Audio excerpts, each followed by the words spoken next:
אז חברים, חבר'ה תקשיבו, אני שמתי דברים במכונה, הנה כתוב רדי, שמתי, לא זוכר מה שמתי אפילו, נראה לי שתי גרמל מכונית כזה, ושתי תת סעור, ואוקיי, ויש לנו 16% לקבל ברנות גולד, את הציפור הזאת, אז אני מקווה שזה מה שיצא לנו, ואנחנו עכשיו בודקים.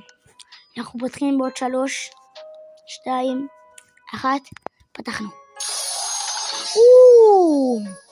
סבבה, מיתיק, אני צריך גם איזה קקטוס, אני צריך לאוסף הקקטוסים שלי. כן, אני אוסף לכם כאלה, שיהיה לכם.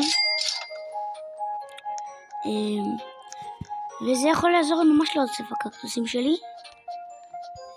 טוב, בואו נעשה לכם אוסף קקטוסים. סבבה, אוסף קקטוסים. וזה היה הסרטון.